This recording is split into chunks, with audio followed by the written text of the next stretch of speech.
What's up everybody, Brian here. Welcome to the lab, and as you can see, I got a shipment.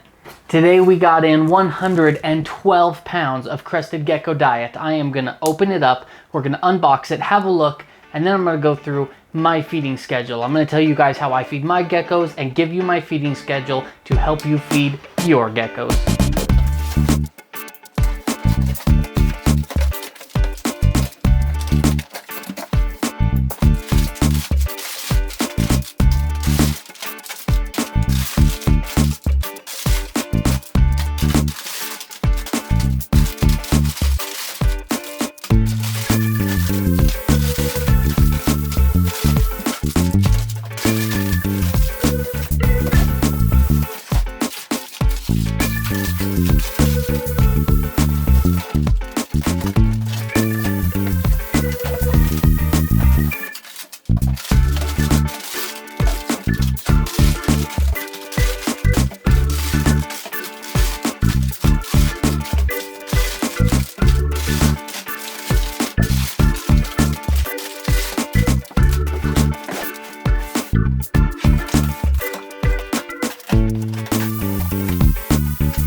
Alright guys, here it is, 112 pounds of crested gecko diet. Now this will last me anywhere from 4 to 8 months, depends on how many geckos I'm carrying at the time. In the busy summer season like this, with lots of geckos hatching and breeders eating good, I expect this will last me 4 to 5 months. As you can see, I've got Pangea and Repashy, both brands here. I've got the Repashy Mango Blend, the Classic, the normal Repashy. I've got the Repashy Grubs and Fruit, the Breeder Cream Pie. I've got the Pangea Fig and Insects, the Apricot, the Banana Papaya.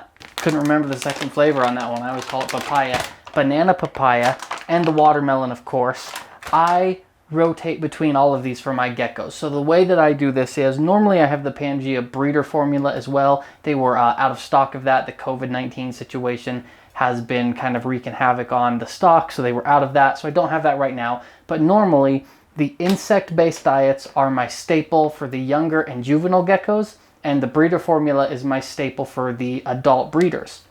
Now what I mean by that is roughly half their diet is that formula. Half the time the juvenile geckos get an insect formula, half the time the adult geckos get the breeder formula, and the other half of the time I rotate through all the other flavors. So they get a good variety. I like to mix it up for them. A lot of times I'll mix two flavors together. The Repashy Banana Cream Pie is not a complete diet. That one I get because the Pangea breeder formula I find is not that palatable. The geckos don't like it too much. You scoop in a scoop of the Repashy Banana Cream Pie, which is the best tasting one ever. Trust me, I tried them all. Check that video out. Crested Gecko Diet Taste Test. Anyways, I mix that in with the breeder formula. It makes it more palatable. I get a better feeding response. But that's kind of my approach to flavors. I've got a base diet for younger geckos and a base diet for older geckos, and then I like to rotate through different brands, different flavors. Occasional I'll throw in Black Panther Zoological or the Zoo-Med diets, anything like that. I like to mix it up. It gets them used to a larger variety of diets, and I eat better when I sell my geckos to customers. Well, now that we finally got all that gecko food unpacked, and we talked a little bit about which flavors I feed my geckos and why, let's talk about my feeding schedule. Now, before I get into this, if you want a real detailed analysis on what schedule I use and why, I've got a full article I published on my website. Check the description box for the link to that. It's a great read, and it really gets into more detail than we've got time to here in a video, but we'll go over the basics of what I feed on what days and why. Now, as you can see, I've got my feeding schedule broken up into a 7-day rotation. So day one, the adults get prepared diet, and the juveniles, anything that's not an adult breeder, also gets prepared diet. That's your Pangea, your Repashy, your Zoo-Med, your Black Panther Zoological, Leap and Leachy diet, any of those that I recommend in all my other videos. They get that on day one, so we'll call that Sunday. Sunday they would get prepared diet, and that's it. Day two, the adults get crickets and the juveniles also get crickets. Now the reason I do this, I feed crickets the day after I feed prepared diets, is because prepared diets are so healthy. They have all the vitamins and minerals and a well-balanced diet, everything your geckos need. The crickets aren't as balanced and healthy, but they provide so much fat and protein that it helps your geckos grow, and it's also very important to their health. So there's exceptions to this. Some geckos don't like crickets, some geckos don't eat live food, but generally a lot of geckos will be more enthusiastic about eating live prey than they will about a prepared diet. So I've found they will eat live prey even if they ate a good deal of prepared diet the day before. So I feed crickets the day after feeding prepared diet, because if you do it the other way around, they'll fill up on crickets and the next day they don't really touch the prepared diet. I've just found this is the best way to get the most amount of nutrients and good food into my geckos as I possibly can. So Sunday, day 1, I would feed prepared diet to adults and juveniles. Day 2, crickets to both adults and juveniles. Day 3, I remove the prepared diet from the adult cages and don't give them any food. So that would be Tuesday, day 3, the adults, the old diet gets taken out and they don't get new food. Same thing for the juveniles. Day 3, I remove the old diet. They do not get new food on day 3, Tuesday. Wednesday would be day 4. Again, the adults and juveniles both get prepared diets. So they went one night without food. Now on day 4, Wednesday, I would replace fresh Pangea, fresh Repashy into their cages. Day 5 would be Thursday. Again, live crickets on Thursday. Again, right after feeding a prepared diet. The next day, I feed crickets. It helps boost their appetite. They get the most amount of nutrients possible. Day 6 would be Friday. Friday, I would remove the prepared diet from the adults' cages and they get no food that night. So the adults take their food out. They go one night without food again. For the babies, I give them new diet on day 6. So they get diet on day 4, crickets on day 5, new diet again on day 6. So they don't go a night with no food.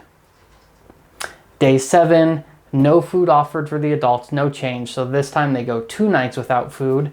And the babies, I leave the food from the previous night in their cage. That brings you to the end of a full week. So I'll do it one more time. I'll break it down by adults and juveniles just to make it a little easier to understand.